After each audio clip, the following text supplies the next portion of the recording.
오늘 읽은 본문이 마태복음 5장은 우리가 너무도 잘 아는 이제 팔복에 대해서 나옵니다. 뭐 팔복에 관한 이야기는 너무도 많죠. 근데 제가 평생토록 참 잊혀지지 않는 팔복에 관한 일화는 이런 거였습니다. 어떤 목사님이 교회를 건축했습니다. 근데 교회를 건축을 하니까 얼마나 심혈을 기울였겠어요. 이분이 또 굉장히 미적 감각이나 뭐 이런 것도 있었어요. 그래서 이 교회 기둥을 짓는데 팔각형으로 지었어요. 그러니까 교회 여러 가지 요소들을 갖다 성경적인 테마와 사인과 뭐 아이디어와 뭐 이런 것들을 내포했는데 그 교회 기둥이 팔각형이었어요. 흔치 않은데 어쨌든 팔복을 상징하는 거다. 어떤 기둥은 12개인데 12사도를 상징하는 거다. 12지파를 상징하는 거다. 뭐 이런 식이었어요. 근데 어쨌든 그 기둥이 팔각형이어서 팔복을 상징하는 거예요. 근데 이제 그렇구나. 이 목사님이 굉장히 성경적인 아이디어들을 이렇게 녹여갖고 심혈을 기울였구나 생각했습니다. 근데 이제 문제는 그 고백의 맨 마지막이었습니다. 그렇게 심혈을 기울여서 여기는 팔각형으로, 여기는 12기둥으로, 여기는 뭘로 뭐 이러면서 어마무시하게 남들이 부러워할 만한 그런 교회당 건물을 지었는데 마지막의 결론은 이거였습니다. 우리가 이렇게 이런 건물을 짓자마자 우리는 입당과 동시에 헌당을 했다는 겁니다. 여러분 그거 쉽지 않잖아요. 그 뭐 2억짜리 건물이건 20억짜리 건물이건 200억짜리 건물이건 짓자마자 여러분 입당과 동시에 헌당하기 쉽지 않아요. 여러분 그런 교회 거의 없어요. 크면 클수록 작으면 작을수록 관계없이 입당과 헌당을 동시에 한다는 건 사실 쉽지 않아요. 이 목사님 정말 대단하다. 어떻게 입당과 동시에 헌당을 같이 할 수가 있지? 그렇게 하면서 다 사람들이 그랬습니다. 그런데 그 뒤에 나온 말이 이거였습니다. 우리는 이렇게 입당과 동시에 헌당을 하려고 여태까지 보내던 모든 선교비와 긍휼비와 이런 것들을 다 끊고 교회당 건축을 했다는 거예요. 아이고 주여.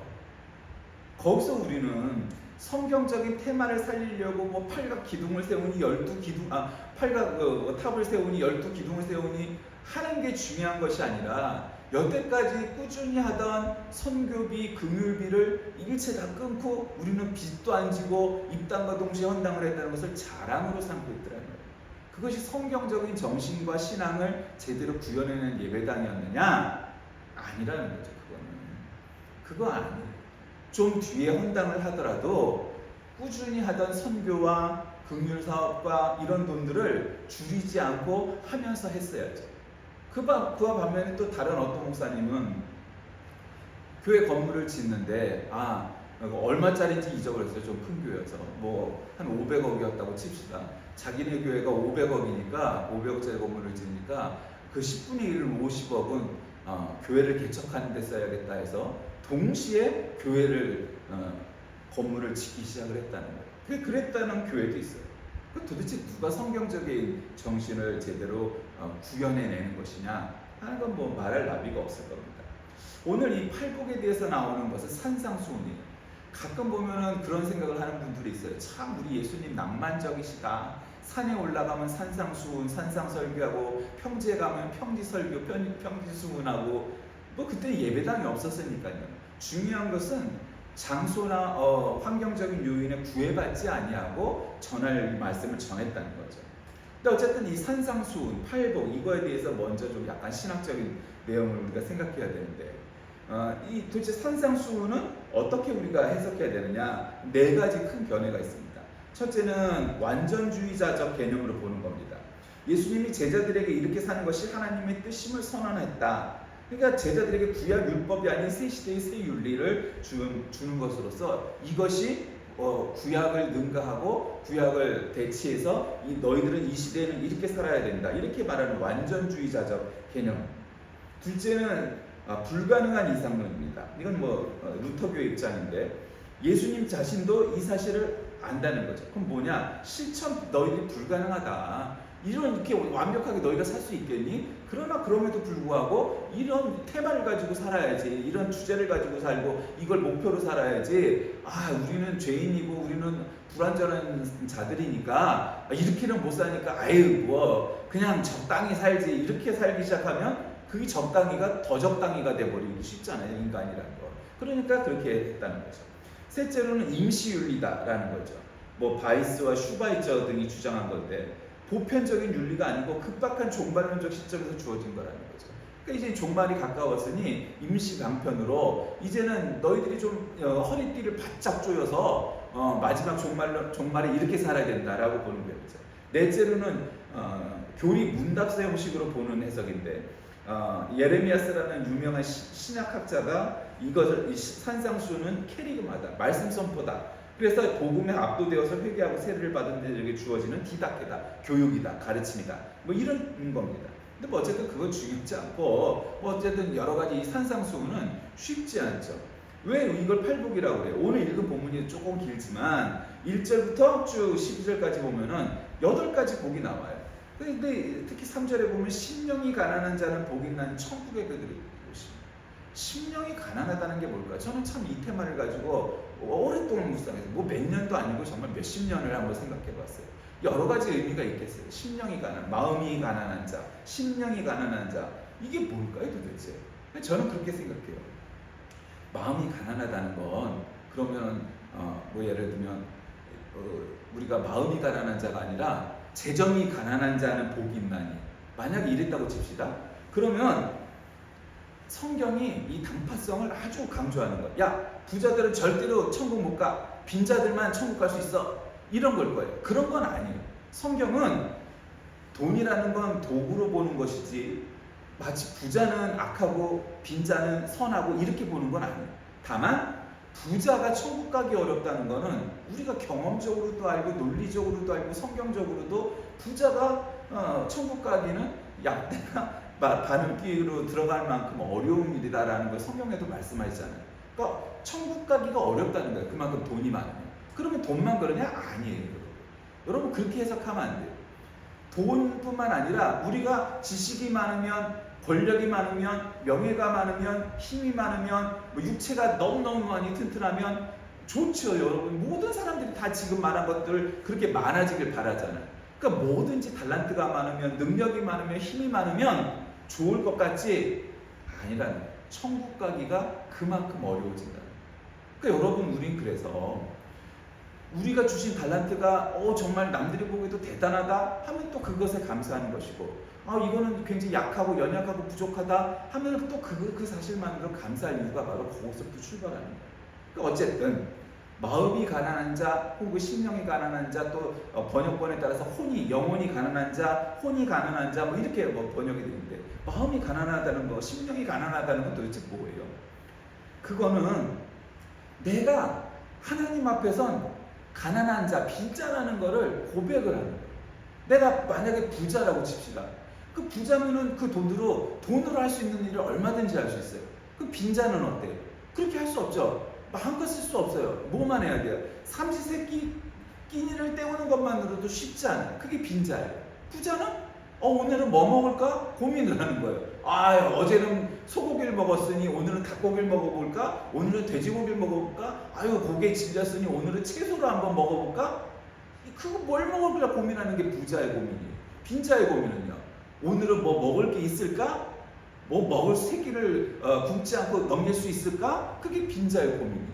그러니까 그런 가난이 아니에요. 마음이 가난하다는 것은 자기가 영적으로 가난하다고 고백을 하고 인식을 하고 하나님 앞에 하나님 저는 마음이 가난한 자예요. 그건 뭐예요? 나는 영혼이 연약한 자예요. 내 영혼에 믿음을 넣어주시고 성령 충만하게 하시고 위로를 주시고 나는 영혼의 돌봄을 필요로 하는 자예요. 하나님 앞에 고백을 하는 거예요. 그게 마음이 가난한 자예요. 그리고 그거는 결국 신앙적으로 영적으로 겸손한 자예요. 하나님 앞에 하나님 나는 심령이 가난하니 마음이 가난하니 영혼이 가난하니 하나님 나에게 은혜를 베풀어 주세요 라고 겸손히 나가는 자가 마음이 가난한 자예요. 부자가 아닌 사람이 가난하고 많이 못 배운 사람이 가난하고 권력이 없는 소시민이 가난하고 물론 그런 면도 없지 않겠지만 초점은 그게 아니에요. 하나님 앞에서 영적으로 가난한 자예요. 하나님 나에게는 은혜가 필요하니 은혜를 내려주세요 라고 고백하는 다가가는 사람이 마음 가난한 자예요. 그러니까 오늘은 팔복이 나와요. 근데 거기에 보면 다 뭐라고 나와요? 가난한 자는 복이 있나니 애통하는 자는 복이 있나니 온유한 자는 복이 있나니 의에 줄이고 목마른 자는 복이 있나니 긍휼히 여기는 자는 복이 있나니 마음이 청결한 자는 복이 있나니 화평케 하는 자는 복이 있나니 의를 위하여 핍박을 받는 자는 복이 있나니. 계속 8가지. 이게 팔복이에요. 8가지. 그럼 어떻게? 이런 자들이 팔복이 있는 자가 이런 자들이다 라고 말하는 거예요. 그러니까 예수님께서 산에 올라가셔서 설교를 하시는데, 예배를 드리시는데 이 팔복에 대해서 말씀을 하세요. 얼마나 사람들이 어느 나라 어느 시대 사람이건 여러분 복 받은 거를 싫어요 라고 말하는 사람이 없겠어요. 다 복 받길 원하죠. 근데 이제 이게 성경적인 복이 한국 사람들, 한국 교인들에게 복과 조금 그게 달라요. 한국 교인들이 말하는 복은 이런 팔복과 같은 복이 아니에요. 우리가 말하는 복은 그냥 쉽게 설명하면 기복이에요. 그 기복신앙으로 살아서는 안 돼요. 어떤 종교건 여러분, 그 종교의 사제나 뭐 이런 사람들이 뭐 무당이든 간에 뭐 미신에 이르기까지 되게 이런 거거든요. 야, 헌금 많이 해라. 내가 너에게 복을 주겠다. 너가 헌금 많이 하면 너는 복을 받을 것이다. 그런 건 기복이에요. 내가 헌신한 만큼, 내가 헌금한 만큼 신께서는 나에게 복을 주실 것이다. 그러니 너희들은 충실하게 신앙생활하고 헌금을 많이 해라. 그거 어느 종교 하나 있는 거예요. 그건 기복이에요. 심지어는 기독교 안에도 그렇게 하죠. 그래서 뭐 사랑하는 자여 내 영혼이 잘된 같이 범사에 잘되고 강건하기를 원하노라 하는 요한일서의 말씀을 필두로 해서 이것이 무슨 뭐 삼박자 구원이다. 영혼 육이 다 잘되고 하나님은 여러분들이 부가자가 되길 원합니다. 하나님은 여러분이 육체적으로 강건하기를 원합니다. 하나님은 여러분들이 믿음으로 강건하기를 원합니다. 그러시죠. 그러시지만 정말 그러면 그게 안 된 사람들은 어떻게 될까는 생각 안 해보잖아요. 그죠? 그럼 여러분 되게 이런 거예요. 어떤 사람은 유복한 가정에서 잘 태어나서 잘 먹고 잘 자라서 건강해. 물론 씨 자체가 육체적으로도 튼튼하게 태어났으니 어느 정도 건강이 되니까 잘 먹고 어렸을 때부터 크면 그 사람은 어떻게 되겠어요? 육체적으로도 건강하겠죠. 확률적으로. 그런데 너무 가난한 집에서 태어났는데 먹을 게 없어 삼시세끼를 그냥 밥 먹듯이 굶었어. 그 사람이 건강할 수 있을까요? 그런 사람도 있지만 확률적으로 아닌 사람이 많아. 골골될 수밖에 없어. 그리고 굉장히 아프고 뭐 선천적인 병도 갖고 있고 그런 경우가 참 많아. 그러면은 이 사람은 부잣집에서 건강하게 태어나서 자랐고 공부도 많이 해갖고 괜찮고 또 부를 이루었고 그럼 이 사람은 하나님의 축복을 받은 자고, 가난한 집에서 태어나서 건강하지도 못하고 많이 배우지도 못하고 그냥 골골대는 이 사람은 하나님의 축복을 못 받은 자입니까? 라고 말한다면 그럴 수밖에 없는 거예요. 그렇다고 고백을 해야 되는 거죠. 그런 건 기복이라는 거예요. 아니다. 성경에서 말하는 복들은 그런 복이 아니에요. 이 사람은 부자니까 복 받은 거고 이 사람은 빈자니까 복 못 받은 거다? 아니라는. 성경은 어디에도 부자가 되라고 말씀하신 적이 없어요. 그래서 뭐 어떤 부흥사들이 맨날 하고 여러분의 11조가 뭐 10배가 100배가 되길 바랍니다. 앞에는 좋죠. 안 좋은 사람이 어디 계세요? 하나님도 좋을 거고 교회도 좋을 거고 본인은 더더군다나 좋을 거고. 그러니까 여러분의 11조가 10배, 100배가 되길 축원합니다. 축복합니다. 할렐루야! 뭐 이러면 뭐 나쁠 게 뭐가 있어요? 문제는 부자가 되지 말라고 성경은 말씀하지 않아요. 부자가 되세요. 열심히 해서 부자 되세요. 그거는 성경이 가로막는 게 아니에요. 아까도 말씀드렸듯이 부자가 되면 될수록, 공부를 하면 할수록, 내가 나이를 먹으면 먹을수록 나의 책임감은 더해져 간다는 사실을 잊지 마세요. 사람들은 그걸 잊어버려요. 그래서 옛날에는 내가 핍박을 받고 내가 밑에 사람이어갖고 길을 못 폈으니까 내가 위에 사람이 되니까 뭐 이런다. 마치 군대에서 2등병 때는 길을 못 펴고 맨날 남이 욕하고 때리고 맞고 욕먹고 하다가 내가 병장 되니까 막 애들 패고 욕하고 핍박하고 인권 탄압하고 그런 걸 당연시했던 옛날 시대처럼 마치 그렇게 산다. 그건 아니다. 그건 약육강식, 진화론, 자본주의, 이런 야만, 야생, 야수, 야전의 문제라. 그렇게 사는 거는 인간의 삶이 아니다. 그건 짐승의 삶이죠. 이 인간의 삶, 신앙인의 삶은 뭐예요? 내가 힘이 있어도 때리지 않는다. 내가 힘이 있어도 핍박하지 않는다. 내가 부자여도 돈지랄하지 않는다. 내가 지식이 있어도 그걸로 교만을 떨지 않는 거예요. 그게 신앙이에요. 하나님께서 우리에게 그와 같은 달란트를 주실 때 그걸 가지고 네가 그거보다 못한 사람들을 핍박하고 없이 여기고 이렇게 하라고 주신 게 아니에요. 그래서 가르쳐야 돼요. 그러지 마. 부자니까 네가 가진 돈 네 맘대로 써도 된다? 이렇게 성경은 말씀하잖아. 네가 많이 배웠으니까 그 지식을 가지고 남을 없이 여겨라, 그렇게 가르치지 않아. 네가 권력이 세니까 그 권력을 가지고 마음대로 휘둘러라, 성경은 어느 한 구절에도 그렇게 말씀하시지 않아. 왜? 마음이 가난한 자는 천국이 저희 것임이라고 말씀하고 계시잖아. 팔복이란 결국 뭐예요? 이 모든 것들 일일이 뭐 강해하고 하지 않아도 이런 팔복을 받은 자는 기복을 가진 사람들과 다릅니다. 뭐가 달라요? 내가 가진 것들을 활용해서 남들 위에 서고 찍어 누르고 내가 대장이 되고 내 멋대로 살고 하는 것들은 복이 아니야. 그건 기복이야. 팔복이란 건 그런 게 아니야.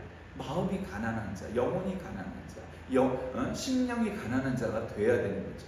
그것이 진정한 성경이 말씀하시는 복이에요. 성경에 뭐 복에 대해서 축복하시고 뭐 팔복에 대해서 말씀하시고 근데 복에 관련된 말씀이 많잖아요, 여러분. 근데 우리가 그것들을 쭉 다 읽고 공부하고 해석하고 적용해야 되는데 그냥 뭐 특정 구절들만 이렇게 딱딱딱 찍어놓고 얘기를 하면 그럼 부자 안 된 사람들 다 소용없는 거예요. 많이 못 배운 사람들 다 소용없는 거예요. 권력 없는 사람들 다 무의미한 거예요. 그런 거냐? 성경 아니다. 오히려 그렇기 때문에 세상이 그런 야국강식의 시대에 늘 살아왔기 때문에 뭐 옛날 왕조 시대나 지금이나 뭐 말할 것도 없기 때문에 그래서 예수님이 특히 가난한 사람, 병자 뭐 이런 사람들을 더 챙기신 것은 그 사람들이 사람 구실도 제대로 할 수가 없고 기도 못 펴고 핍박도 받고 하고 싶은 것도 못하고 끼니도 못 때우고 병도 못 고치고 하는 연약함이 있기 때문에 더 신경을 써주신 거예요. 여러분 우리가 길을 가다가 우리 눈높이에서 보이지 않지만 갑자기 무릎 밑으로 어린아이가 아장아장 오다가 하면 깜짝 놀랐잖아요. 왜 그래요?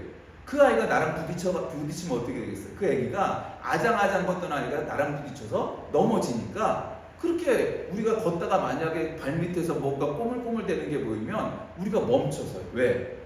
내가 그 아기보다 약하기 때문에 그래요? 그렇지 않아요. 그 아기가 다칠까봐 나랑 부딪힐까봐 조심하게 돼 있어요. 거의 그렇단 말이죠. 왜 그래요? 그 아기는 아기이기 때문에 나랑 부딪히면 다칠 수가 있으니까 안 부딪히도록 하는 거죠. 그런 마음인 거죠. 아 근데 나랑 키 높이가 비슷하니까 어른이니까 괜찮아. 아 괜찮을 수 있겠죠. 어른은 그 살짝 부딪힌다고 해서 뭐 넘어지는 건 아니니까요. 그러나 문제는 그런 사람도 있다. 나랑 부딪혀서 아무 내가 특별한 목적을 갖지 않고도 걷다가 부딪힐 수 있는 거잖아요. 인생이 그런 거예요. 그런데 마음이 가난한 자는 바로 그런 거예요. 하나님 앞에 하나님 나는 마음이 가난한 자, 영혼이 가난한 자, 심령이 가난한 자입니다 라고 고백을 하는 건 하나님 내가 뭐 이런 능력도 좀 있고 이런 걸 조금 부족할지 모르고 그런 거 관계없이 그냥 나는 마음이 가난한 자예요. 나는 하나님의 은혜가 필요한 자예요. 하나님의 사랑이 필요한 자예요. 하나님 내게 은혜를 베풀어 주세요. 성령 충만케 해주세요. 나에게 하나님의 사랑을 부어주세요 라고 말하는 겸손한 자예요. 연약한 자예요. 믿음이 있는 자예요. 그게 믿음이에요. 내가 부자건 학식이 많건 권력자건 그런 거 아무 관계가 없어요. 그것과 관계없이 그런 가치와 상관없이 하나님께 은혜를 구하는 자가 마음이 가난한 자, 심령이 가난한 자, 영혼이 가난한 자이라는 사실을 여러분이 잊지 마시기 바랍니다. 그러니까 사람들은 자꾸 이걸 갖다가 가난하다는 표현을 쓰니까 이 사람은 빈자입니다. 이 사람은 정말 돈이 없어갖고 삼시세끼를 걱정하는 자. 아니에요. 그것과 관계 있지 않아요. 그걸로 쉽게 설명하기는 할 수 있으나 마음이 가난한 자는 건 하나님 앞에 은혜를 구하는 자예요. 하나님의 사랑과 은혜를 기다리는 자예요. 하나님 내게 은혜를 베풀어 주시옵소서. 이러는 자는 거예요. 여러분 우리가 이걸 기억해야 됩니다. 그래서 8가지 그 복을 우리에게 말씀하시는 거예요. 그러니까 또 어떤 신학자는 그렇게 얘기하죠. 이 팔복이란 하늘나라, 하나님 나라, 천국의 윤리라는 거죠. 천국은 이런 자들의 것이다 라고 가르치시는 거예요. 그러니까 이런 자가 천국 갈 수 있다라는 거예요. 근데 아까도 말씀드렸듯이 이런 윤리들 이런 것들 다 우리가 지키면서 살아갈 수 있느냐? 어렵죠. 이게 어떤 모델을 주신 거예요.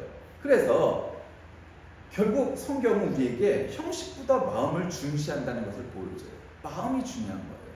우리가 매 순간마다 막 영적으로 매번 성령 충만하게 신앙적인 결단을 하고 선택을 하고 사는 건 아니죠. 그러나 마음이 중요한 거예요. 여러분 마음이 어떤 거냐? 내가 교회에서 신앙생활을 하는데 야 내가 헌금도 많이 하고 권사도 되고 장로도 되고 그렇게 돼야지. 그런 마음과 목표와 목적을 가지고 내가 신앙생활을 하느냐? 아우 나는 그런 거 안 해요. 난 그런 거 관계없고요. 그냥 하나님의 은혜로 그냥 하나님의 은혜를 사모하는 마음으로 신앙생활을 하려. 그러냐? 어떤 사람이 정말 많네.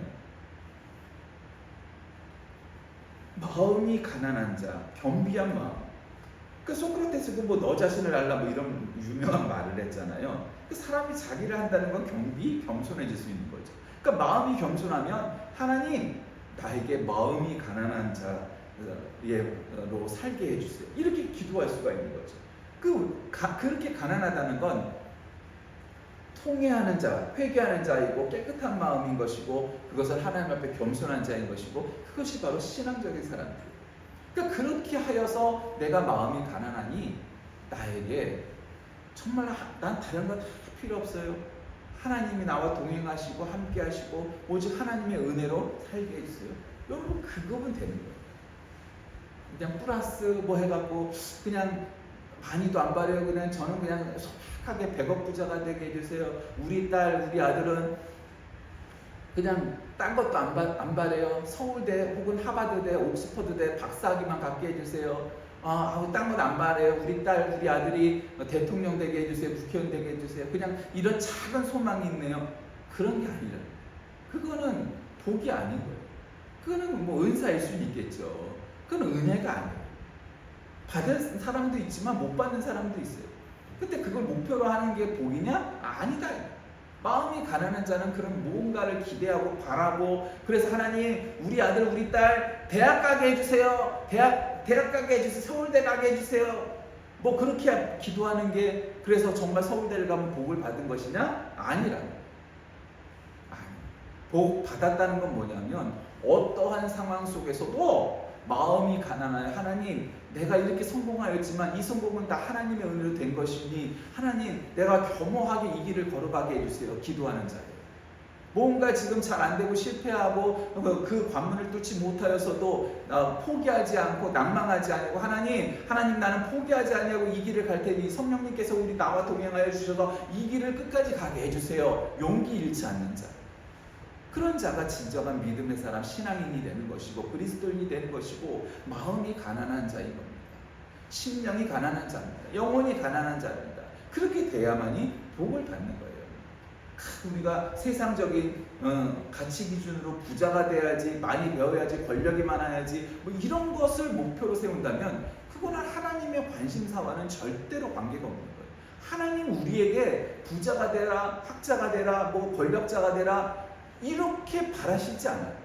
그리고 하나님이 그것이 꿈꾸는 세상도 아니고 하나님의 목표도 아니고 그러니 당연히 우리가 그런 사람이 꼭 되어야만 성공한 사람, 복받은 사람, 축복받은 사람 뭐 이렇게 표현하는 것은 결코 온당치 않다는 거죠.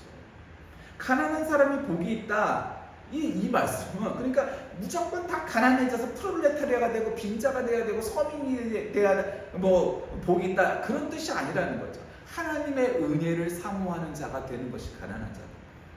그가 정말 부자건 빈자건 관계없이 정말 내 마음이 하나님의 은혜를 사모함이 있어야 된다. 그게 있느냐? 그게 오늘날 현대인들에게 많이 없다는 거예요. 진정한 복은 바라지 않고 기복만 하고 있다는 거예요. 하나님 내가 정말 평생도록 교회 충성했으니 내가 권사가 되고 장로가 되게 해주세요. 우리 딸 우리 아들이 정말 서울대 가고 결혼도 잘하고 직장도 좋은 데 잡아갖고 그냥 부자가 되게 해주고 성공한 사람 되게 해주세요. 안 되면 어때요? 그럼 하나님이 버리신 거냐? 아니다. 말씀을 정리합니다. 예수의 제자는 세상의 빛과 소금이 되는 것이죠. 예수님께서 제자들에게 빛과 소금이 되라고 말씀하시지는 않았습니다. 예수님의 제자라면 이미 빛이요 소금이 되어 있어야만 하기 때문이죠. 예수님의 제자들이 세상이 여전히 어둡고 썩어져 간다면 빛이 아니고 소금이 아닌 겁니다. 그러니까 왜 세상이 이럴까? 교회가 빛과 소금의 역할을 못하기 때문이다 라고 결론을 내려야 돼요. 그래서 우리가 빛과 소금이 못됐음을 스스로 인정해야 되고 고백해야 되고 변화되고 개혁하고 변혁되어야만 하는 거죠. 많은 성도들이 간증이라고 하는 걸 이렇게 보고 있으면 구주로 영접해서 저는요 부도가 났다가 지금은 10억 부자, 100억 부자, 1000억 부자가 되었어요. 뭐 예를 들면 보통 한국 사람들의, 한국 교인들의 신앙 고백이란 이런 거예요. 그러면은 부자가 못 되면은 축복 못 받은 것이고 복 못 받은 자인가요? 아니. 열심히 내가 암에 걸렸는데 기도해 갖고 내가 이 암이 깨끗이 나았어. 그러면 병으로 죽는 병사하는 교인들은 하나님의 버리심을 받고 믿음이 없는 자들인가요? 아니다. 그런 간증 필요하죠. 있을 수 있어요. 사례, 케이스가. 그러나 아닌 사람들이 더 많아요. 아주 의외의 소수의 그런 케이스들을 가지고 그걸 일반화하면 안 된다는 거죠. 어떤 사람은 건강하게 살다가 건강하게 숙환으로 죽기도 하지만 어떤 사람들은 젊은 날에 사고나 혹은 병으로 병사할 수 있어요. 그럼 그런 일을 당한 사람들은 하나님의 버림을 받고 혹은 믿음이 없어갖고 벌 받은 거다라고 말할 수 있느냐? 아니다. 성경은 어느 구절에도 그렇게 표현하지 않아요. 그것은 성경적 관점이 아니에요. 예수님이 바라시는 것은 그가 병사하건 숙한으로 죽건 아무 그런 관계없이 어떤 경우에 처해 있는 모든 사람들이 회개하고 지금 하나님을 믿겠다 작정하고 천국문으로 들어가야만 한다라는 절박성, 종말론적 신앙의 관점이 바로 이 팔복에 놓여져 있는 거예요. 그러니 신앙이란 그런 거예요. 다음 주부터 나는 예수 잘 믿겠습니다. 내년부터 난 신앙생활 열심히 하겠습니다. 내가 부자가 되면, 내가 대학에 들어가면, 내가 결혼을 하면, 내가 취직에 성공하면 나는 신앙생활 열심히 하겠습니다 라는 결론은 잘 안 지켜진다. 누구도. 나 자신부터. 그래서 이게 신앙의 결단이란 뭐예요? 히어랬나? 바로 지금 여기에서 결단하는 거죠. 하나님, 내가 이제껏 똑바로 못 믿었으니 제대로 믿기 시작하겠습니다. 제대로 신앙생활 하겠습니다. 어떤 경우에도 굴하지 않고 주님만 따르겠습니다. 하나님, 나는 마음이 가난한 자, 심령이 가난한 자, 영혼이 가난한 자니 나에게 은혜를 베풀어 주옵소서. 나는 정말 심령이 가난한 자니 하나님만 필요합니다. 하나님의 은혜만 사모합니다. 하나님의 은혜만 기다립니다. 나는 진정으로 세상에 욕심을 두지 않냐고 마음이 가난함으로 하나님만 바라며 살겠습니다 라고 고백을 하는 거예요. 그렇게 우리가 정말 기도하고 바라고 있느냐? 많이들 안 그렇다 이 말이에요. 부가 되는 별책부록이 너무 많은 거죠. 은사를 너무 많이 구한다는 거죠. 그러니까 은사 이전에 이러한 은혜를 위해서 우리가 마음이 가난한 자, 심령이 가난한 자가 되어야 합니다. 그것이 선결되지 않으면 나머지 것들은 은사가 아니라 오히려 거추장스러운 짐이 될 뿐이라는 거예요. 예수님께서 바라시는 것은 바로 이런 팔복을 가르치시면서 이렇게 천국을 가는 스탠다드는 어렵단다. 쉽지 않단다. 그러면 너희들은 하나도 못 가겠지? 그러니 가난한 마음을 가지고 하나님께 은혜를 바라라. 하나님은 너희들의 행위와 행실로 구원을 주시는 분이 아니고 은혜로 너희들을 구원하러 나를 보내신 거란다 말씀하시는 겁니다. 우리가 얼마나 착하게 살면, 우리가 얼마나 우리의 부와 능력과 이런 것들을 나누어 주면 우리에게 그 대가로 구원을 허락하신다는 것이 아니라 하나님의 은혜로 우리에게 구원을 주시는 자이심을 믿으시길 바랍니다. 기도하겠습니다. 살아계신 하나님, 우리는 우리들의 선한 행실과 기부로 구원을 얻는 것이 아니라 오직 하나님의 은혜로 구원을 얻는다는 사실을 기억하게 하시고 마음이 가난한 자처럼 참으로 하나님께 은혜를 바라며 사는 우리 모두 되게 인도하여 주옵소서. 예수님의 이름으로 간절히 기도합니다. 아멘.